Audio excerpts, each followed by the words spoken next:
soyez le bienvenu, fidèles téléspectateurs. Vous êtes très nombreux à nous suivre. Déjà, vous nous appelez quand est-ce qu'on va commencer.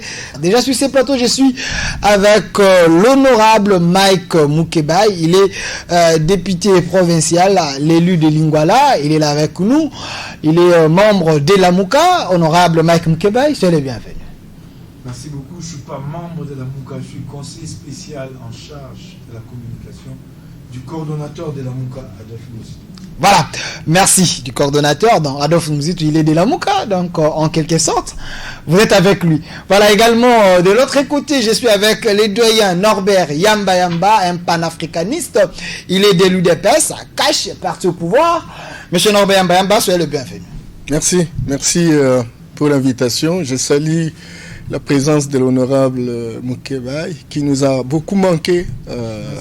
Et donc, voilà, on peut comprendre qu'aujourd'hui, plus que jamais, ça va chauffer à l'Assemblée et que les choses vont être prises avec plus d'efficacité et d'efficience. Merci. J'ai commencé cette émission avec l'honorable Mike Moukebaye. Le sujet d'aujourd'hui, la RDC face à l'état des droits, mais cela ne va pas nous empêcher de décrypter l'actualité, de parler de tout, sauf rien. Honorable Mike Moukebaye, l'actuel pouvoir, est-ce que commence à jeter les graines de l'état des droits? Je dirais oui et non. Pourquoi oui et pourquoi non? Oui, puisqu'il y a une volonté proclamée. J'ai entendu de la bouche de tel et tel que nous voulons instaurer l'état de droit, mais en pratique, ça n'est pas encore. En pratique, ça n'est pas encore. Pourquoi? Parce qu'en fait, on s'y prend mal, à mon point de vue. Je donne un exemple. Là, il y a une instance qui a été mise en place. Une agence de lutte contre la corruption. Ok. Vous savez que c'est une expérience qui a été tentée dans beaucoup de pays d'Afrique et qui a échoué. Quel est le problème? Là où la corruption gangrène l'État, mine les institutions. C'est généralement dans des pays où les institutions sont faibles et qu'il y a des individus qui ont poussé pour prendre les dessus sur les institutions. En fait, le travail à faire au jour d'aujourd'hui, si vous voulez combattre la corruption, c'est d'abord de rendre la justice indépendante. Vous mettez en place une agence de lutte contre la corruption. Belle idée, belle proclamation. Mais cette agence, in fine, les dossiers qu'elle traitera finiront où? Ces dossiers-là finiront devant le magistrat, devant le juge. Donc, si les juges et le magistrat ne sont pas indépendants, vous ne pouvez pas vous attendre à un changement qualitatif de la société en termes de lutte contre la corruption. Kabila a tenté, je ne dis pas que c'est la même chose. Il y avait un conseiller spécial chargé de la lutte contre la corruption. Mais à un moment donné, Luzolo Bambi, à un moment donné, il s'est dit, mais moi je travaille maintenant pour le magistrat. Parce qu'à chaque fois qu'il mettait le grappin, qu'il mettait la main sur un présumé délinquant, il fallait les transférer à la justice. Et la justice s'arrangeait pour les relaxer. Donc le grand travail à faire plutôt, c'est de commencer par s'attaquer aux maux qui rongent la justice congolaise. Il faut un message fort de la plus haute autorité de l'État, du pays, pour dire aux magistrats, ne vous soumettez plus aux injonctions des politiques. Je vous garantis que s'il y a des injonctions qui vous sont adressées, que vous n'êtes pas dans la possibilité de s'y opposer, de résister, contactez, et moi, je vous protégerai. Il faut assurer aux magistrats qu'ils auront la protection au niveau le plus haut pour leur permettre de tenir face aux pressions politiques qui reçoivent matin, midi, soir. Ok, merci honorable Mike Moukebaye. Monsieur Norbert Yamba, je rappelle que vous êtes au pouvoir, vous êtes de l'UDPS, mais entendre l'honorable Mike Moukebaye, apparemment c'est comme si il y a la continuité. L'état des droits n'est que des façades. Non, vous restituez infidèlement les propos de Mike Moukebaye. Il a dit que oui ou non. Et il a donné les aspects positifs et les aspects négatifs. Il n'a pas été radical. Voilà, donc c'est très important. C'est que quelque part... Pas de la continuité, parce qu'il n'y a pas continuité. Évoluer. Et donc, nous partons d'un point et nous sommes en train d'aller vers un autre point. Et vous comprenez que lorsqu'on était dans un système et on veut avoir un autre système, il y a des douleurs d'enfantement. C'est très important parce que les hommes et les femmes ont subi les séquelles, les traces et les impacts du système qui a été subi. J'ai entendu l'honorable Mike Moukéba lorsqu'il dit mais il faut affirmer le leadership des magistrats, etc. Mike doit savoir qu'il existe actuellement une nouvelle discipline qu'on appelle la makimologie, et cette discipline parle des séquelles que nous avons subies, et ces séquelles ont un impact grandissant sur nos comportements.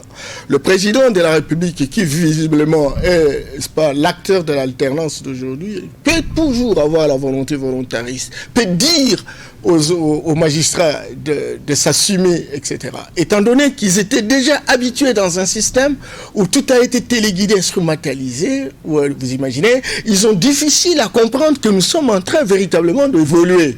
Et donc, cette indépendance doit se construire au fil de temps. Lorsqu'on commence par un geste, et puis bon, personne n'est tracassé, deuxième, troisième, et ça se cristallise.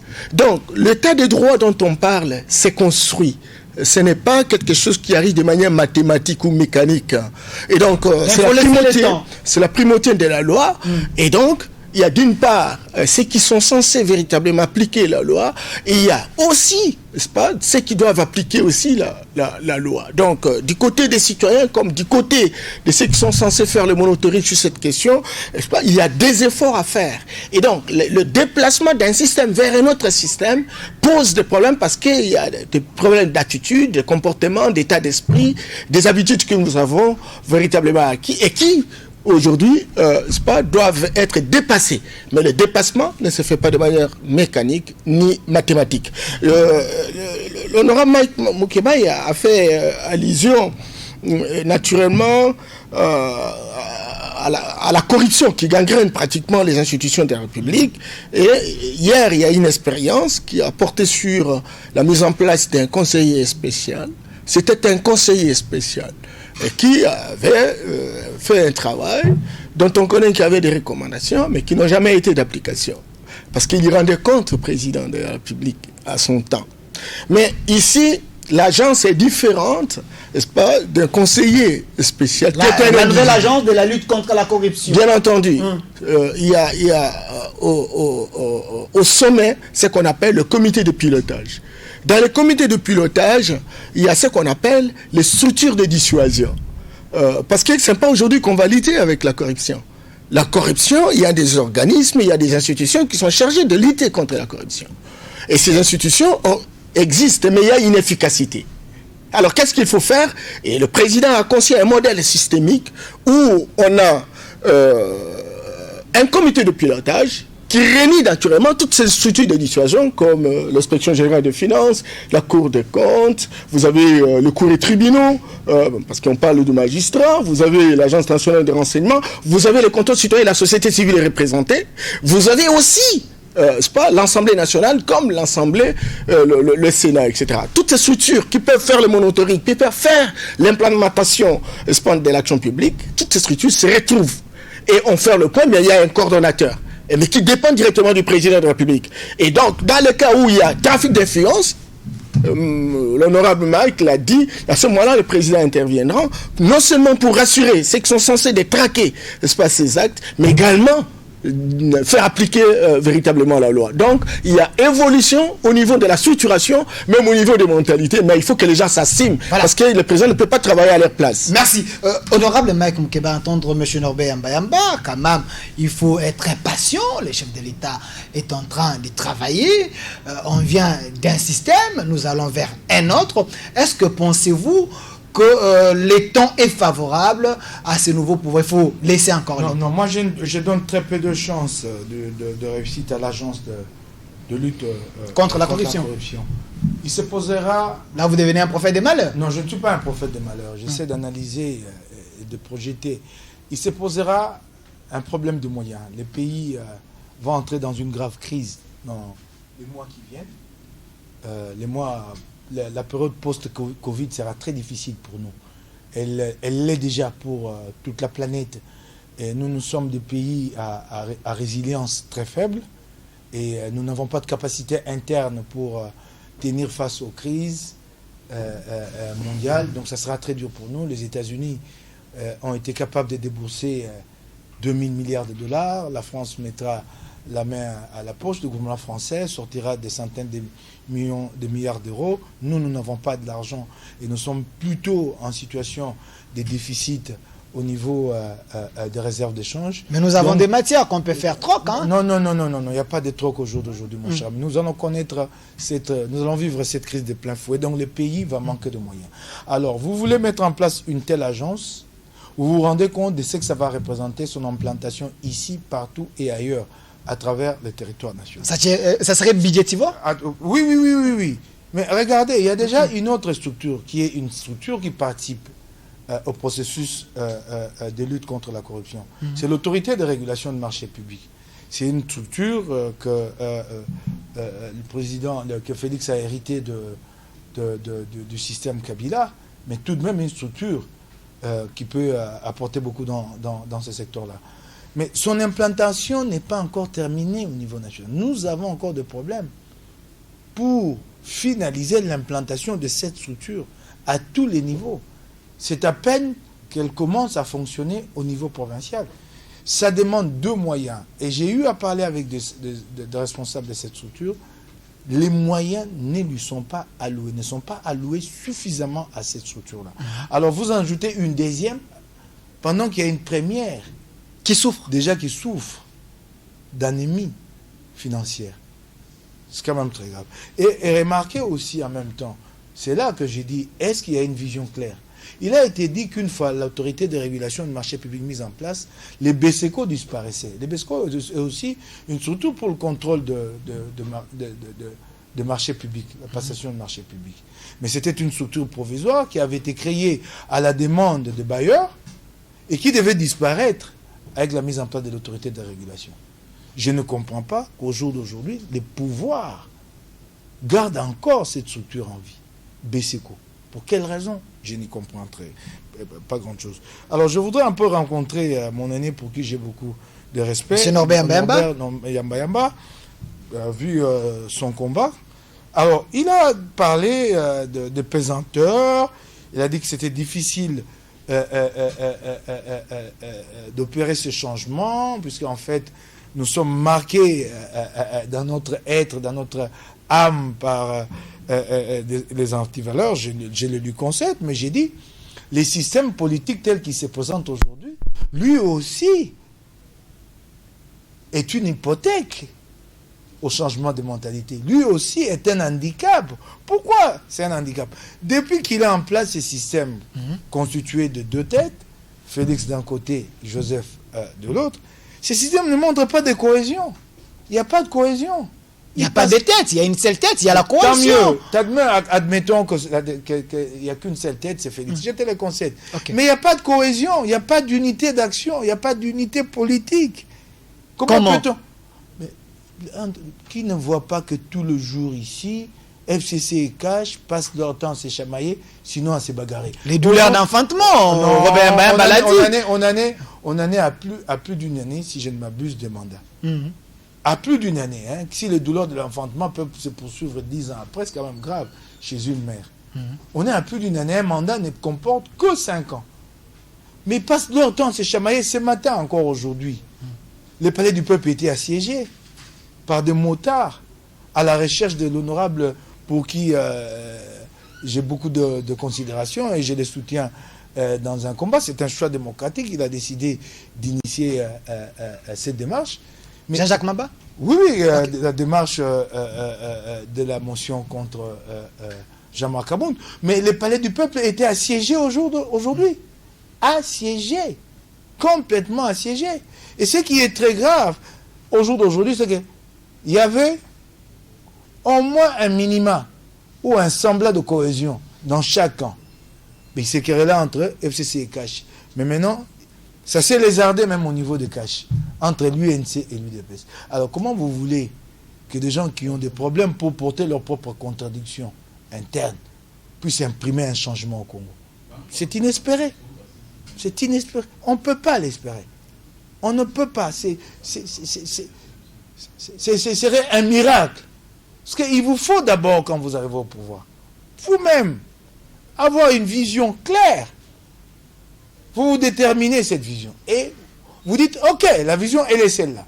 Pour l'accomplir, voilà les programmes que nous mettons en œuvre. Mais ici, les uns et les autres, tous membres d'une même coalition, passent leur temps à se quereller. Mais quand est-ce qu'ils vont s'occuper du Congo et des Congolais? C'est ça la grande question. C'est pourquoi je l'ai dit depuis le début, que ma crainte était celle-ci. Et apparemment, c'est comme si j'étais un prophète, qu'on m'excuse. Ce n'est pas que je me jette des fleurs à moi-même. J'avais dit depuis le début, ils passeront le temps à se quereller et le grand perdant sera le Congo. C'est ce que nous vivons aujourd'hui. Voilà, merci Monsieur Norbert Yamba. Les Congolais ont besoin des résultats, mais apparemment, vous êtes encore des tâtonnés sur des réalisations du moment que nous avons besoin des résultats. Les douleurs d'enfantement ne peuvent pas prendre quand même 10 ans, vous n'avez que 5 ans de mandat. Tout à fait, il faut déplorer ça. Parce que lorsqu'on est ensemble, et c'était dans la vision du chef de l'État qui estimait qu'en étant ensemble, on aurait une boussole et tout le monde s'engagerait à poser des actes pour que notre peuple trouve son compte. C'était la vision principale, n'est-ce pas, de cette coalition. Mais je venais de vous dire tout à l'heure que lorsque les gens étaient habitués à travailler dans un système, ce système pousse à des manquetas. On appelle ça des manquetum. Ça veut dire des séquelles, des impacts. Les gens ont difficile à lâcher les réflexes qu'ils ont acquis dans les systèmes qui a été le leur, etc. Et lorsque il y a une délocalisation de ce système vers un autre, les gens ressentent des difficultés de pouvoir lâcher et estiment que ce système qui vient remettre en question leurs attitudes, leurs comportements, vient donc détruire leurs intérêts où ils étaient déjà habitués à pouvoir, n'est-ce pas, en profiter. Voilà. Et donc ça crée, et je continue à insister, ça crée des douleurs d'enfantement jusqu'à un moment donné, ça va se cristalliser parce qu'on ne restera pas. Et ce qui fait que les résultats puissent traîner. Je l'excuse beaucoup. Donc le Congolais... Mais entre-temps, on ne croise pas les bras. On ne croise pas les bras. Vous avez posé la question, Honorable Mike vous l'a dit, hein, il était tout petit peu inquiet autour de la mise en œuvre de l'agence, compte tenu de moyens qui seront naturellement insuffisants à cause de cette crise pandémique, etc. Alors pourquoi crier ça va de soi. Au moment que ces agences ne seront pas implantées partout, attention, est-ce que c'était une mauvaise idée? Attention, je travaille, depuis plusieurs années avec la Banque mondiale dans les cadres de monitoring de l'action des affaires publiques. Et on a connu une province tout proche de nous ici, Bandundu. Je me soucie beaucoup parce que ce sont des choses qui ne peuvent pas se dire en public, mais quand même une province qui produisait 30 millions de francs congolais le mois. Une grande province avec autant de sociétés forestières, etc. Dans le cadre de notre accompagnement au niveau de la province, nous avons mis en place un système de numérisation, de digitalisation des sites et de mobilisation des recettes. Et puis finalement, un mois après, on est allé de 30 millions à 400 millions. Deuxième mois, on est allé à 700 millions jusqu'à atteindre 1 milliard. Et parce que la dynamique n'était pas appropriée par la province, etc., les gens ont estimé qu'on était en train de leur bousiller l'argent. Qu'est-ce qu'il faut? Eh bien, il faut saboter les machines. Et quand on a saboté les machines, on est revenu à la case de départ. C'est que très clairement, les moyens sont là. Vous avez entendu quand M. Lubambi, lorsqu'il dit il y a 15 milliards volatilisés. Effectivement, 15 milliards. Mais j'ai participé à Accra à une grande rencontre, un panel de chercheurs et qui ont fait une démonstration pour dire que le Congo-Kinshasa, en tout cas, si on arrête la corruption à proportion de 30%, on peut aller à un budget l'année suivante, 55 milliards. Quelque part, la mise en place de l'agence, voyez, va produire des ressources. C'est très important. Ça va produire des ressources. Et le Congo est organisé dans une architecture institutionnelle à 3 niveaux. Au niveau national, nous avons cette agence avec une équipe qui va matraquer naturellement, va traquer les vautours. Au niveau provincial, la même chose. Au niveau local, la même chose. Et donc, ces agences-là seront même financées par leur propre mobilisation des ressources. Deuxième chose, lorsqu'on dit, et il a raison de parler de l'ARMP, l'autorité de régulation des marchés publics, cette autorité existe. Attention. La mise en œuvre de réformes institutionnelles de la République pose la problématique de la volonté volontariste des gens qui sont au pouvoir. Alors, ce que nous appelons la volonté politique. Si à un moment donné, cette agence, cette autorité de régulation existe, c'est que très clairement, ceux qui avaient la responsabilité de la rendre opérationnelle ne l'ont pas fait. Et donc, même au niveau national, on ne ressent pas naturellement. Et d'ailleurs, lorsque vous regardez la loi sur la passation de marché, chaque service doit avoir une cellule de passation de marché. Mais c'est très inopérationnel. La plupart des cas, ce sont des cas d'exception. La passation gré à gré. Et ça, ce n'est pas le problème d'argent, ce n'est pas le problème des moyens, mais c'est le problème de la volonté et de structure, de suivi et de régulation. Il me semble qu'à ce niveau-là, ça pose problème. Et donc, le président de la République estime que toutes ces structures-là, qui ont mission de faire l'implémentation des affaires publiques, doivent être rendues opérationnelles.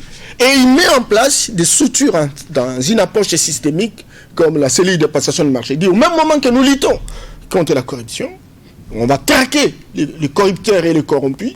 Il faut mettre en place une cellule de changement de mentalité, ne serait-ce que comme pour faire la déprogrammation mentale, etc. Et donc, cela est possible. La cohésion dont il parle est fondamentale. Mais malheureusement, beaucoup de gens n'ont pas le cœur dans l'ouvrage. Mais le président de la République est en train de tout faire. Parce que le problème n'est pas là. Les gens ont acquis des attitudes, ont acquis des comportements. Il faut donc les transformer. Et c'est ça le leader. Le leader ne se plaît pas du fait que les gens n'ont pas changé. Le leader doit utiliser toutes ses capacités de persuasion pour transformer les gens. Et c'est la responsabilité du président de la République. Et il n'a pas croisé les bras. On se bat jour le jour pour faire comprendre qu'ils sont Congolais et qu'ils doivent participer naturellement à la Honorable Mike Moukeba, Joseph Kabila avait dit il n'a pas pu transformer l'homme congolais. Alors Yamba Yamba dit, Tshisekedi c'est un leader, il peut le faire. Alors, avant qu'on puisse lutter sur la lutte contre la corruption, l'état des droits doit quand même prendre des béquilles. L'état des droits doit quand même être installé. Du moment que Yuma, on les cite dans l'affaire des 200 millions, et Chadari dit, si vous touchez Yuma, ils vont paralyser les institutions. C'est des poids, des mesures. Le jour où j'ai entendu Joseph Kabila dire qu'il n'avait pas réussi à transformer l'homme politique congolais, j'ai eu très mal, j'ai dit, pourquoi l'a-t-il dit? Même s'il avait vécu, qu'il avait ressenti, il ne pouvait pas le dire. Il a côtoyé tout le monde, il a travaillé avec tout le monde. Parce que quand tu dis que tu n'as pas réussi à transformer l'homme, c'est que c'est un aveu d'échec, échec total. Parce qu'en fait, au cœur du développement, les capitales, c'est le capital humain. C'est avant tout l'homme. Vous pouvez bâtir un gratte-ciel ici, à 150 niveaux. Si l'homme ne sait pas à quoi il sert, cet gratte-ciel ne vaut rien. Ce gratte-ciel. Et c'est d'ailleurs ça notre premier problème. C'est que nous ne comprenons pas que le développement au jour d'aujourd'hui, c'est avant tout ce qu'on met là-dedans, aux enfants et aux jeunes. Donc capital humain. Il y a eu un premier ministre de ce pays qui s'est rendu en Corée du Sud, qui a dit aux autorités coréennes, venez chez nous, nous avons de l'or, du diamant, ainsi de suite, et nous allons travailler ensemble pour que vous nous aidiez à nous développer. Les Coréens lui ont dit, nous avons envoyé nos enfants, nous, notre modèle de développement est celui-ci, nous avons envoyé nos enfants dans toutes les grandes universités du monde, ils sont revenus, ils ont fait mieux que les universités où ils ont été. C'est ce qui nous manque. Il faut que nous comprenions que c'est avant tout l'homme et que c'est dans l'homme qu'il faut investir. Mais c'est ce qu'il a pensé déjà avec la gratuité de l'enseignement. Donc, la gratuité de l'enseignement, elle a commencé, elle bégaye. Et ce n'est pas évident qu'elle se poursuivra. Avec les difficultés que nous avons en perspective. Pourquoi j'ai dit qu'elle bégaye? Je ne vais pas aller chercher ailleurs. Moi, j'ai payé pour ma nièce que j'héberge, dont je suis le tuteur, j'ai payé à l'Institut d'Isanga. Ce n'est pas une école privée. J'ai payé. J'ai dit qu'elle bégaye. Et qu'en même temps, cette gratuité est en train de se faire au détriment de la qualité. Il y a quelque chose à revoir là. Les classes sont surabondées, les enseignants dépassés. Ils sont devant des auditoires de 150 élèves pour une classe. C'est quand même très, très grave. Même les plus longs voyages du monde commencent toujours par un pas. Oui, mais il faut commencer par un pas, mais il faut bien poser ces pas-là. Parce que quand vous les posez mal, tout est foutu pour l'avenir. C'est fondamental, ces premiers pas-là. Alors, je voudrais rencontrer un peu mon aîné Norbert Yamba. Il a parlé des 15 milliards à l'époque évoqué par le Zolo, que ce serait le manque à gagner que le pays connaît chaque année. Je crois que il y a beaucoup trop de spéculations autour de ces chiffres, mais nous ne sommes pas encore mis d'accord sur ce que le pays perd chaque année. 15 milliards, c'est quand même un peu trop, c'est qu'a avancé le Zolo par rapport à notre produit intérieur brut. Je ne pense pas qu'on perdrait autant d'argent. Je crois que c'est un peu exagéré. Moi, j'ai les chiffres d'un ancien Premier ministre. Je ne dis pas que lui non plus a raison. Mais j'ai posé la question à un ancien Premier ministre. J'ai dit combien le pays perd chaque année. Vous parlez d'Adolphe Mouzitou. Bon, je ne sais pas. Ça, c'est vous qui les citez. Ok. Lui m'a dit que le pays perdait entre 1 et 2 milliards. C'est déjà beaucoup, c'est très grave. En fait, 1 et 2 milliards, si vous prenez la moyenne, c'est 1,5 milliard. Donc, les 5 ans d'un mandat, ça vous fait 7,5 milliards. Donc, si le pays était bien géré, nous ne serions pas partis chercher les 6 milliards chinois. Parce que nous pouvons nous-mêmes, si nous nous mettons à freiner l'hémorragie, épargner 7,5 milliards. Mais il faudrait bien qu'il y ait un jour un pouvoir qui puisse organiser une sorte d'audit à l'échelle nationale pour que nous sachions enfin qu'est-ce que nous perdons. Mais Félix, il dit, il ne veut pas fouiner dans les passés. Non, il ne s'agit pas d'aller demander des comptes. Mais je ne dis pas qu'il ne faut pas en demander. Parce qu'on parle de l'audit national. Non. Vous risquez de réveiller. Non. Ce n'est pas forcément pour tirer des conséquences sur le plan judiciaire. Pour qu'on sache enfin en réalité qu'est-ce que nous perdons. C'est quand même gros. Je serais tenté peut-être d'accepter les chiffres de 15 milliards. Mais quand je vois un peu la rationalité en rapport avec les produits intérieurs bruts, je recule un peu. Mais j'ai dit, je suis d'accord avec mon aîné quand il me parle de l'expérience dans le Bandounou.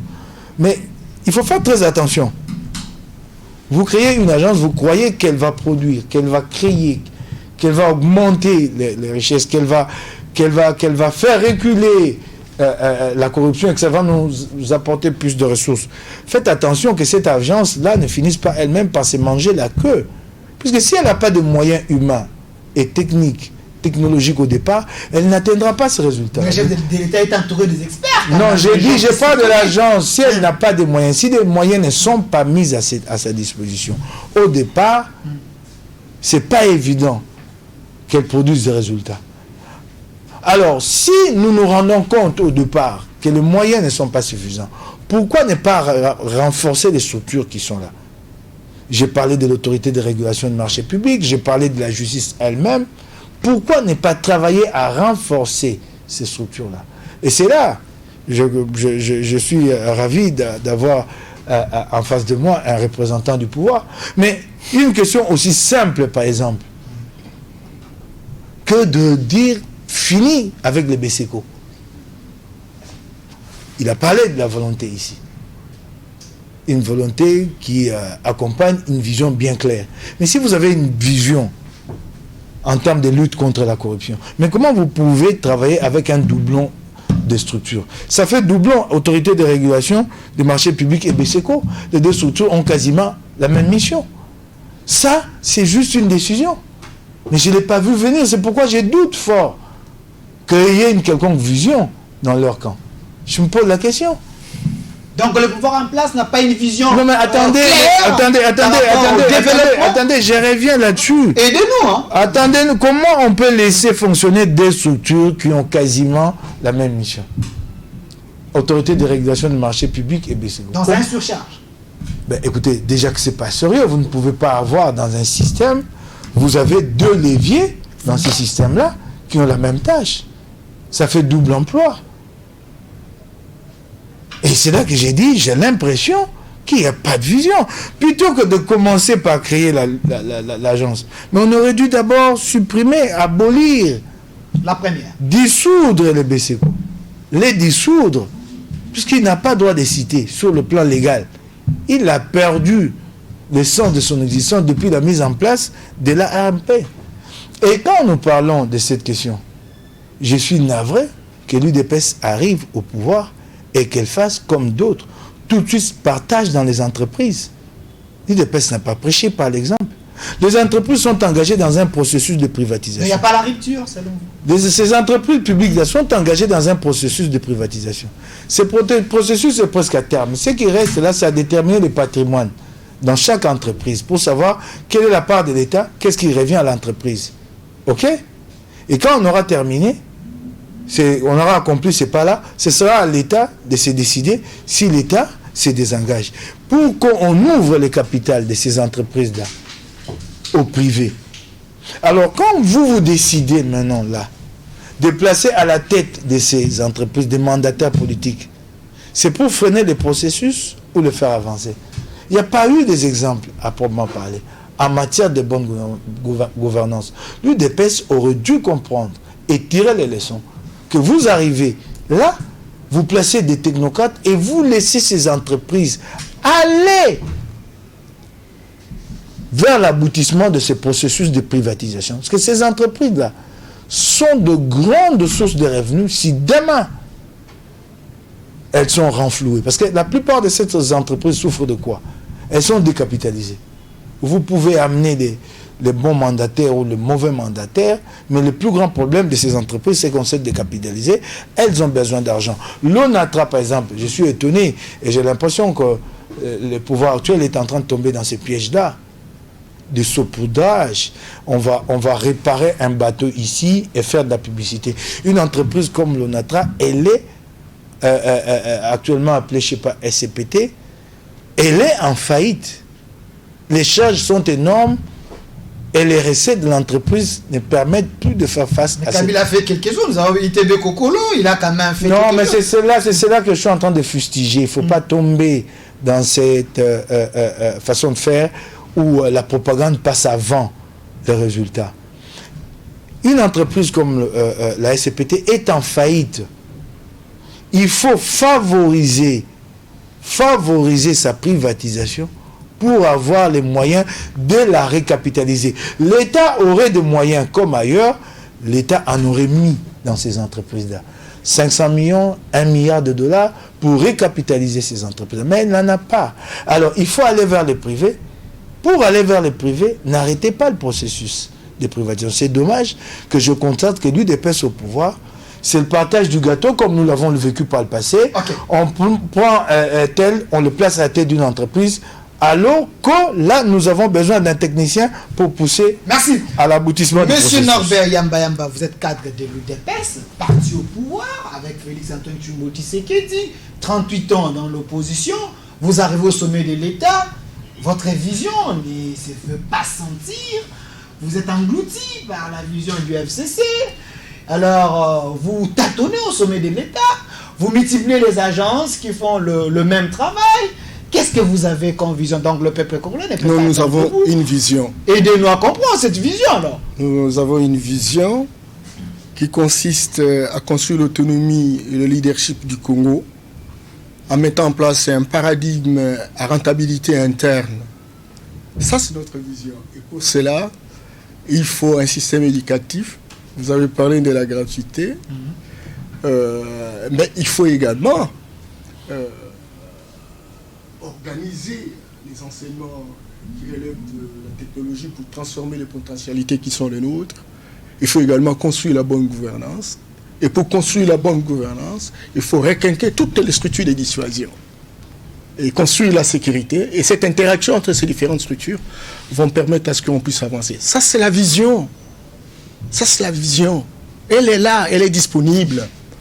À la question de dire, est-ce que ça marche? Est-ce que oui, on y va progressivement. Je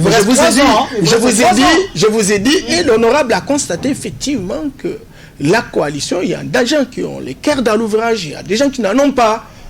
Et au même moment qu'on avance, de manière progressive, évolutive, graduelle, il faut donc s'occuper des gens qui ne s'adaptent pas, qui ne s'accommodent pas.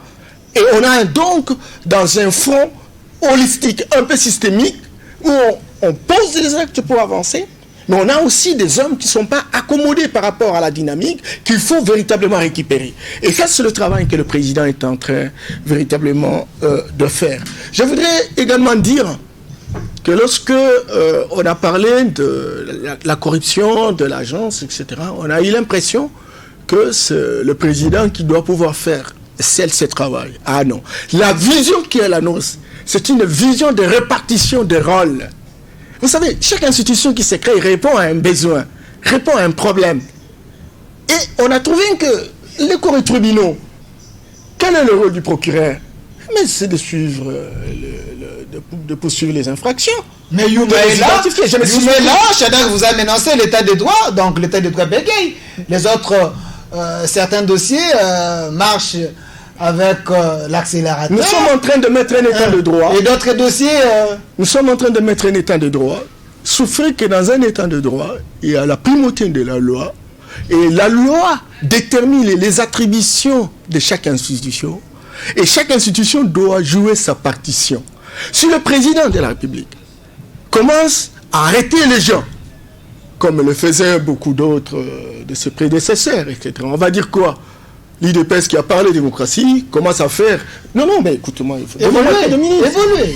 Et donc, le président est en train à la fois de vouloir construire un état de droit, de faire respecter la loi et de commencer par lui-même par rapport à ce respect. C'est comme ça que chaque institution doit jouer sa partition. Lorsqu'on est cour et tribunaux, vous savez votre rôle. Lorsque vous êtes cour de compte, vous savez votre rôle. Lorsque vous êtes inspection générale des finances, vous êtes société civile, au lieu d'aller faire des déclarations pour soutenir telle ou telle personne, écoutez, il faut plutôt s'occuper de votre objet social. Mais à la question de dire qu'on fait des doublons des institutions, non. Le BCECO n'a pas la même mission que l'autorité de régulation des marchés publics. L'autorité de régulation des marchés publics, son rôle, c'est de réguler les marchés publics. Il y a des cellules de marchés publics dans les différents secteurs de la vie nationale, et qu'à ce niveau, il y a des marchés publics qui se font, soit par degré à gré, soit par adjudication. Et donc, il y a une autorité qui régule à l'échelle nationale. Et cela doit se répercuter à différents niveaux d'atterrissage. BCECO, c'est un bureau de coordination, n'est-ce pas, d'exécution des projets de développement communautaire. Et ce bureau a été mis en place lorsqu'il y avait des crises entre les institutions internationales et le gouvernement congolais. On voulait voir et orienter les différents projets autour de BCECO. Est-ce que c'est nécessaire aujourd'hui qu'on puisse avoir BCECO et d'autres institutions? Moi, j'ai dit non, il n'y a pas incompatibilité. Mais le problème, c'est qu'il faut donner le temps au temps pour voir effectivement, voir la performance de BCECO. Ce n'est pas l'autorité de régulation de marché public qui va aller construire une école. Or, BCECO a la responsabilité d'exécuter des projets de développement communautaire. Et donc, l'autorité de régulation de marché public ne peut pas aller construire un centre de santé. Rien du tout. Donc, il faut vraiment que... Et puis, je termine. 30 secondes. Contrôlez le minute parce que vous le faites de manière superficielle. Et donc, quand on parle que... la gratuité bégaye et que, il n'y a pas de l'argent. L'honorable a cité même l'ancien Premier ministre qui dit qu'il faut prendre les montants de l'Uzolo avec réserve, etc. Et lui pense que c'est 1 à 2 milliards. Vous savez, honorable, je vous connais, très exigeant. Les premiers ministres que nous avons connus ne sont pas ambitieux. J'ai suivi plusieurs de leurs déclarations et communications. Chaque fois quand on dit non, la population va augmenter. Mais lorsqu'on lui pose la question, on fait comment? Il met en place des recettes déjà appliquées qui ne peuvent vraiment pas donner des solutions. Est-ce que vous savez, et moi, honorable, je vous informe, j'étais coordonnateur d'un programme de la coopération américaine. Et nous avons fait une étude sur l'ensemble de la République. Il s'est révélé que les recettes de l'État sont volatilisées en proportion de 75%. C'est-à-dire l'argent que devrait encaisser l'État sont détournés en proportion de 75%. Et donc, les 25% qui entrent, les autorités, c'est le partage. Il n'y a que 5% qui sert à quelque chose. C'est très important. J'ai incité le panel de chercheurs qui, en réalité, disent que si l'on arrête, ne serait-ce qu'à 30%, on peut avoir de l'argent. Moi, je pense que dire que on est moins de 15 milliards, c'est pas possible. Parce qu'à l'époque de l'ancien Premier ministre aussi, celui qui venait de déposer avant que Sami Badi Banga arrive. Vous parlez de Il a parlé de la pas bancarisation. d'accord. La bancarisation. Et il a dit, si on bancarise les recettes de l'État, à la première année, on peut avoir 20 milliards de dollars. Et la bancarisation n'a jamais réussi, n'a jamais terminé. Merci, monsieur Nous ne pouvons Norbert. pas nous inquiéter par rapport à Merci. ça. Nous allons arriver parce qu'il y a un grand programme de 68 projets de digitalisation, de numérisation de différents sites de la République. Voilà, merci monsieur Norbert Mbayamba. Nous chutons déjà avec ces derniers points. Honorable Mike Moukébaye, parlons de procès 100 jours parce que nous parlons de l'état des droits, lutte contre la corruption, détournement. Procès 100 jours, apparemment de marché gré à gré. Il y a trop de flou dans ces dossiers. Votre analyse, est-ce que pensez-vous que ce procès 100 jours a favorisé encore la corruption? Bon, c'est pas moi qui l'ai dit, c'est la loi. Celle qui crée l'autorité de régulation de marché public qui prévoit la dissolution du BCECO. C'est pas moi. C'est cette loi-là qui prévoit la disparition, la dissolution du BCECO. C'est pas moi. Par ailleurs, les missions de deux institutions sont assez proches, je l'ai dit ici. Le BCECO a été créé à l'époque, puisque le bailleur disait, nous ne savons pas comment confier de l'argent, comment travailler ici. Il n'y avait pas de structure de passation de marché et c'est pourquoi le BCECO a été créé. Aujourd'hui, il n'y a plus d'intérêt. Les autres missions, quant à l'exécution de ceci ou de cela, ça peut se faire à travers le projet que ces bailleurs amènent au niveau ou officiel avec le public ou privé avec les ONG. C'est la loi qui le dit, c'est vraiment clair. Il n'y a même pas à polémiquer là-dessus. Sinon, il faut réformer. Il n'y a pas il faut réformer la loi. même attribution. Je n'ai pas dit que j'ai donné raison. Je voudrais rester rationnel. J'ai dit, il y a des chiffres qui sont avancés. Ici, tel dit 15 milliards, là-bas dit tel 40 milliards. J'ai posé la question après ministre qui a parlé de 1 à 2 milliards. J'ai dit, il faut qu'un jour que nous nous fixions autour de cette question. Voilà. Qu'il y ait une étude qui nous dise, voilà ce que nous perdons. Mais je ne rejette pas les 15 milliards. J'ai dit, mais il y a trop de spéculation là-dessus. Répondez à la question. Je serais peut-être tenté de suivre mon aîné Yamba, être d'accord avec lui pour dire, quand il parle de 75%, je vais donner un exemple qui va dans ce sens-là. Okay. Les chiffres de la ville de Kinshasa, par exemple, en termes de vignettes 2018, sur les 400 000 véhicules enregistrés en Kinshasa en 2018, il n'y avait que 30 000 qui payaient la vignette. Sur les 400 000, donc on n'atteignait même pas les 10%. 30 000 simplement. C'est très. Sur les 400 000. C'est 400 000 enregistrés en 2018. Mais ça, c'est grave, ça. Oui. Total vignette, fin d'année, il n'y avait que 30 000 véhicules. Est-on conscient de ces chiffres pour essayer d'améliorer? L'année dernière, nous n'avons pas dépassé les 3 millions de dollars de recettes. J'étais pas sur place, j'étais en prison. Je n'ai pas encore eu le temps de fouiller assez pour comprendre si un effort a été fait. Mais c'est modique la somme de 3 millions. Recette vignette pour l'ensemble de la ville. C'est vraiment très très modique. Mais j'ai dit, je suis heureux de l'entendre parler de la digitalisation, de la numérisation. Mais ça va avec un support. Il y a un support qui ne suit pas. C'est pourquoi j'ai doute fort sur la vision. Vous n'allez pas parler de digitalisation, de numérisation dans un pays où les Congolais manquent de l'électricité et de l'eau. Mais il faut oser. Hein. Il faut qu'il y ait au jour d'aujourd'hui des promesses claires, des engagements pour dire que dans les 2 années à venir, nous sommes en mesure de faire passer la desserte en électricité à tel taux. Je ne l'ai pas entendu. Si je l'ai entendu, c'était sans ambition et au jour d'aujourd'hui, rien n'est réalisé. Vous allez digitaliser dans l'arrière-pays, vous le ferez comment? L'accès n'y est pas possible, il n'y a pas de route, il n'y a rien. Des enfants étudient à même les sols. Je crois qu'avant de viser tout cela, il y a un minimum d'infrastructures. Voilà pourquoi les chefs de l'État ont pensé de mettre un programme en place de 100 jours. Donc, je vais répondre sur le programme de 100 jours. Je l'ai dit depuis le début. Il vous reste 1 minute. Je l'ai dit depuis le début, j'ai reçu des flèches dans tous les sens. Il n'existe pas un programme d'un président élu de 100 jours. Il faut comprendre ce que c'est le 100 jours. C'est une tradition démocratique dans le pays prospère. Les 100 jours, c'est que vous arrivez au pouvoir. Vous pouvez agir dans certains secteurs qui ne demandent qu'elle impulsion. secteur de la justice, secteur financier, vous pouvez agir ici pour stabiliser la monnaie et dans les 5 jours, vous présentez ces résultats-là. Mais vous ne mettez pas en place un programme dit des 100 jours. Parce que quand Félix arrive, il trouve un programme. Il y a un gouvernement qui a un budget qui a été adopté au Parlement. Et ce gouvernement est en train d'exécuter ces budgets-là. Et vous arrivez, vous dites programme des 100 jours. Vous allez trouver de l'argent où pour financer ce programme. Vous dites programme de 100 jours, vous lancez dans la construction de grands ouvrages. Soit de moutons, c'est pas très très grand, mais disons quand même grands ouvrages. Mais vous savez que le gros pilier en béton, là, des sauts de moutons, qui s'enfonce 20 mètres dans le sol, il faut déjà 45 jours pour que ça se solidifie. Et vous n'avez que 100 jours dans ces programmes-là. Heureusement, au jour d'aujourd'hui, moi je suis heureux, j'ai entendu Kamere dire ce que nous avons fait était inédit, nous ne devions pas le faire.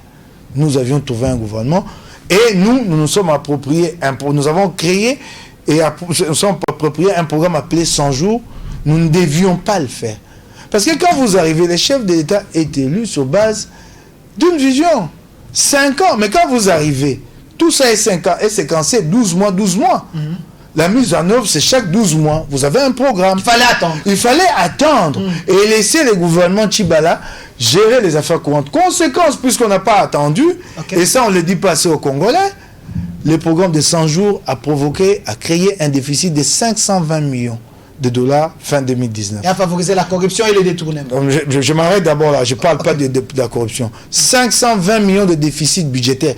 Bruno Tshibala avait fait mieux. Il avait terminé l'année 2018 avec un déficit de 2225 millions de dollars. Et c'est ce déficit-là qui entraîne au jour d'aujourd'hui la dépréciation du franc congolais. Et on cherche à tout lier au Covid. Ce n'est pas le Covid. La dépréciation ici a commencé avant le Covid. Hein? Et c'est ce qui est très grave. Merci. Merci honorable. Je vous donne une minute comme mot de la fin. Monsieur Norbert Yamba, parlons de ces programmes de 100 jours. Non, apparemment, moi j'ai pris plus de temps que lui, j'ai lu 7 30 secondes. Voilà, merci. Hein, j'ai lu 7 30 secondes. Merci. Hein, 30 secondes. Voilà, monsieur Norbert Yamba, l'état des droits, le programme de 100 jours suscite beaucoup de problèmes. Alors, c'était un programme précipité, malgré que vous parlez d'un programme d'urgence. Aujourd'hui, ça vous a créé des problèmes, ce programme. Non, ça ne nous a pas créé de problèmes, mais ça nous a permis, n'est-ce pas, d'avoir une expérience. Ça nous a permis d'identifier les comportements des uns des autres. Ça nous a permis de tirer la leçon sur la vitesse d'exécution de ce que peut représenter, n'est-ce pas, les actions dans un pays en difficulté où les hommes et les femmes n'ont pas la conscience de poser des actes qui sont dans le sens de faire avancer les choses. Je voudrais tranquilliser sincèrement Mike, qui pose un problème sérieux, parce que vous ne pouvez pas industrialiser un pays si vous n'avez pas d'électricité, ça c'est évident. Mais à ce niveau-là, moi j'ai dit, le président de la République a fait beaucoup d'efforts.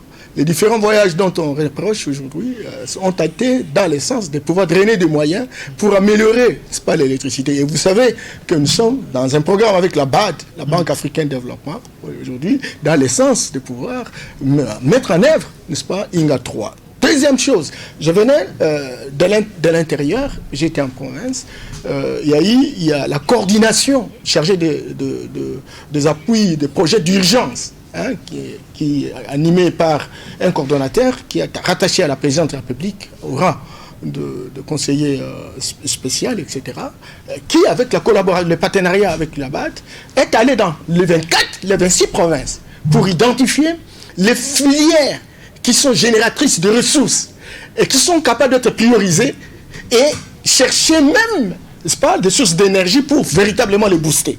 Et on a identifié tous les grands projets, toutes les grandes entreprises à travers le pays qui ont été opérationnelles, qui ne fonctionnent peut-être pas aujourd'hui, qui doivent être priorisées et aider à ce qu'on crée, n'est-ce pas, une sorte d'émergence économique dans tous ces endroits-là. Donc, autre chose, honorable, je voudrais vous informer que la digitalisation et la numérisation dont on parle, ce n'est pas avoir l'électricité. Nous avons 1450 entités territoriales décentralisées.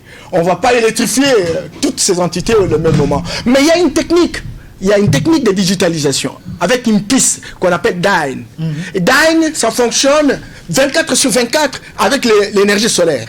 Et donc avec DAN, on a la capacité de pouvoir construire la traçabilité de toutes les recettes qui entrent chaque jour, dans n'importe quel endroit, construire la traçabilité de toutes les personnes qui sont en migration, qui entrent dans nos frontières, et donc, sans avoir véritablement une source ou un générateur qui donne de l'électricité, mais seulement cette piste-là fait fonctionner naturellement les appareils, et ça existe. Je voudrais terminer avec... 5 secondes chité, parce que l'honorable va terminer l'émission, on a dépassé les minutes. Honorable C, d'ailleurs, il a nuancé dans sa manière de dire les choses, que c'est un programme d'urgence, c'est un programme intérimaire. Nous avions un gouvernement qui avait déjà démonté des limites en son temps, qui était déjà démissionnaire, qui, curieusement, est approuvé par l'honorable, mais bon, qui ne pouvait pas, c'est pas poser des actions, c'est que nous appelons des actions stratégiques. Et on a dit, dans les 100 jours, est-ce que nous ne pouvons pas faire des choses intéressantes? Merci. Et là, on s'est approprié de ce qui a été prévu dans le programme gouvernemental de 2019, et on a allé dans cette voie d'urgence. Merci, monsieur Norbert. Merci, monsieur Norbert. Qu'on organise une émission prochainement pour qu'on fasse le bilan de ça. Merci, on va demander à l'honorable si sera disponible. Mais l'honorable, je vous donne le mot de la fin. Attendez, s'il vous plaît. Je vous donne le mot de la fin. Vous êtes quand même l'élu de Lingala, député de Kinshasa, l'Assemblée provinciale de Kinshasa. Au sein de votre assemblée, il y a trop de chuchotements. Ok, rapidement. Un mot aussi par rapport à la... Non, je n'ai pas donné mon cutus au gouvernement Tchibala. J'ai constaté que lui a réalisé des résultats, 125, déficit. Je déplore, mais je remarque que fin 2019, il ne faut pas se fier aux moyennes statistiques. Le déficit a été multiplié par 3 ou 4. Il ne faut pas se fier. Voilà, c'est ça que je constate. Et puis, je voulais dire une chose. Il ne faut pas qu'on travaille de cette façon-là. Ce n'est pas les voyages du président qui amènent les investisseurs au pays. C'est les conditions que vous créez. Il faut créer les conditions à l'interne. L'homme d'affaires est une abeille. Il va vers le pollen, il va vers le sucre. Créez les conditions, le président n'aura pas besoin de voyager. Créons les conditions ensemble. Ils viendront, les hommes d'affaires, ils vont investir. Ils vont mettre de l'argent ici. Ne perdons pas de l'argent à laisser le président public voyager tout le temps. Créer les conditions. Sur le plan politique, sur le plan des affaires, sur le plan juridique et sur le reste. Bon, il y a un problème. Et puis, rapidement, j'ai dit, vous avez exagéré les chiffres dans ce que vous avez trouvé. Quand vous dites que vous avez plutôt, vous n'avez fait qu'exécuter. Par exemple, le programme, le projet des maisons préfabriquées, c'était à 26 millions sous Tchibalabala. Le programme a été passé à 54 millions, c'est ça le problème. 54 millions 700 000. Ça, c'est les chiffres. Moi, de la part, par rapport à l'Assemblée provinciale, on chite. Assemblée provinciale de Kinshasa, il y a eu un crédit obtenu de la Freeland First Bank, $531 548 et qu'au jour d'aujourd'hui, il y a des sérieux doutes sur l'affectation de ces fonds. Est-ce que ces fonds ont réellement servi? Est-ce que ce crédit a été pris en respectant la norme? Est-ce que le marché a été attribué dans la norme? Ce n'est pas le cas. J'ai eu à le dénoncer, preuve à l'appui.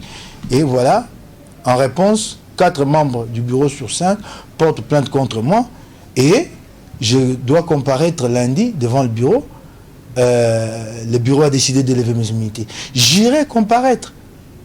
Je suis d'autant serein que je dispose des éléments sur tout ce que j'ai allégué. Et je suis sûr que lundi, en fin de journée, je vous tiendrai compte, je vous dirai ce qui se serait passé là-bas. Merci honorable Mike Moukebaye, c'est votre travail. C'est à moi de voter pour ça. C'est à moi de voter. Merci, on vous a voté pour ça. Merci aussi d'avoir répondu à cette émission, 4 vérités. Merci d'avoir été des nôtres. Il s'appelle l'honorable Mike Moukebaye, député provincial, l'élu de Lingala. Il est très proche de Adolphe Mozitou. Voilà. Non. Je suis proche du leadership d'Ilamouka. Merci. Même s'il a oublié qu'il existe une discipline aujourd'hui qu'on appelle l'intelligence économique qui pose la problématique de marketing et qui pousse à ce que fasse des négociations. Il s'appelle M. Norbert Yamba, cadre de l'UDPS, un vrai panafricaniste. Il est avec Félix-Antoine Tshisekedi, du parti au pouvoir. Merci d'avoir répondu à votre invitation. Les sujets d'aujourd'hui, c'était la RDC face à l'état des droits. On a parlé de tout sauf rien. On a décrypté l'actualité derrière la caméra. Merveille Agoloa, à la réalisation William Founi à la coordination, Gilles Chitumba à la programmation, Bébé Bercy et Cordon Kali. Restez fidèles à nos programmes.